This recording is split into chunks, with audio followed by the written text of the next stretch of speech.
What's up, guys? We got a disturbing update about Jon Jones' situation of him getting arrested after a confrontation with his fiance. So before, we don't know why he got arrested, but he got charged with a misdemeanor domestic battery and a felony injury and tampering with a vehicle. But now we actually have the details, and man, Jon Jones has to be probably the worst human being in the UFC. And I don't know how he's going to stay in the organization after this. So according to the report, Jones' fiance was seen leaking, and then when Jon Jones was detained, he smashed his head on the front hood of the patrol vehicle, leaving a dent on the car and chipping some of the paint. That was the injury and tampering of a vehicle charge right there. So mind you, Jon Jones' fiance and his kids are sleeping at a hotel, and Jon Jones had already been arguing with his fiance about going out with his friends. This is around 11:30 p.m. According to the fiance, she was sleeping while Jon Jones came back upset, quote unquote, touched the back of her head, pulled her hair, but the fiance said that Jon Jones never hit her, even though the security and the police saw her leaking on her face, her chin, and all over her sweatshirt, with also a swollen lower lip, which she says she didn't know how she got. It must have happened because her lips are dry. So you could pretty much see what the fiance is trying to do here. I mean, this is just a normal practice of domestic abuse. She just doesn't want Jon Jones to get any more trouble, and more so than that, she's scared if Jon Jones does get in trouble, if she says too much,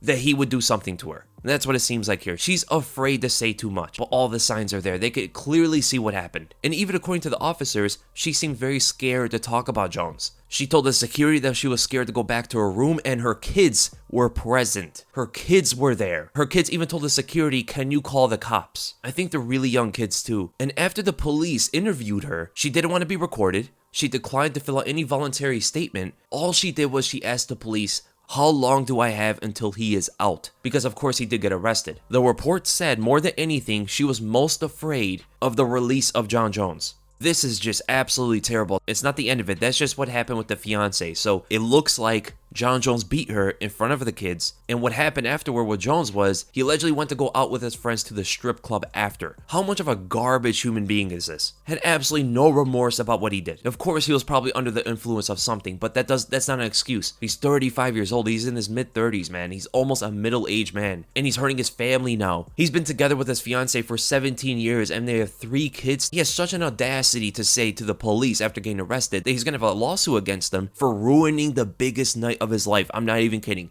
He told them, "You ruined the biggest night of my life." What was the grand finale? Beating up your fiance in front of your kids as an audience? This is one of the scummiest things I've ever heard. Afterward, according to the police, Jon Jones broke down in tears. Of course he would. He was alternating between acting agitated and angry to speaking with the officer calmly and then crying. He told the officers that he's been going through a lot of things with his fiance. Look, he's trying to put himself as the victim. I mean, this is just clear manipulation right here. But it doesn't even matter. The issues you have, the arguments with your fiance does not give you the right to put your hands on her ever. Even if it goes the other way around, you do not put your hands on anybody unless it's clear self-defense. And the thing about Jon Jones is there was no reported marks, no cuts, no scratches, no bruises, nothing. It looks like the fiance didn't do anything. She was apparently sleeping. He came inside and got rowdy with her. Jones told the police that he told his fiance he was going to take $10,000 and go to the strip club after. And he also denied that he ever touched her or pulled her hair, nor did he see any leaking from the incident. The guy is just a compulsive liar. The security at the desk and the police said that they saw her leaking all over her sweatshirt. After making it seem like he had some kind of sympathy and being an actual human being, he goes and tells the cops, "Hey, I could take all of you on. Let's see what you can do." He literally said word for word, "I would like to take all of you on to see what you can do." The guy's cracking jokes. How are you cracking jokes after all that? And that's all we know. He's going to go back to court on October 26th. And more than anyone I feel bad for are the kids, to witness this sort of thing. I personally know what happens when kids go through these things. It is not good for your psyche. It could take you down multiple different mental paths in your life, especially if this is a normal thing at home. The kids can become very violent when they grow up. They can get into all different kinds of substance issues in the future. They could grow up and do the same thing. I really hope the best for the kids and the fiance. How is this guy still signing to the UFC? This was really bad, but man, he got into a car collision with a pregnant lady and then escaped the scene. He allegedly was shooting his gun in the city. I understand he's such a talent. I understand he's so skilled. Skillfully, he's one of the greatest fighters we've ever seen. He's a big draw on pay-per-view, but when is it enough?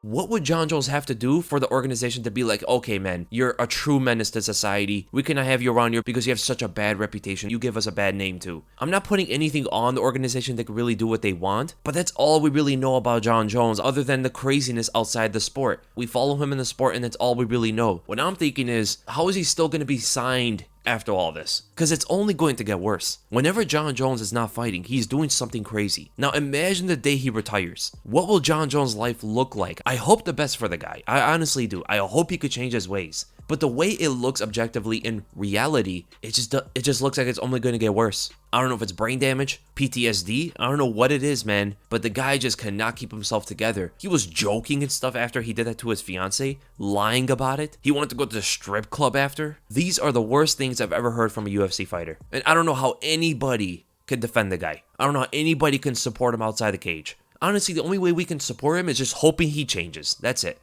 There's nothing else. Every other which way, he's just a bad human being.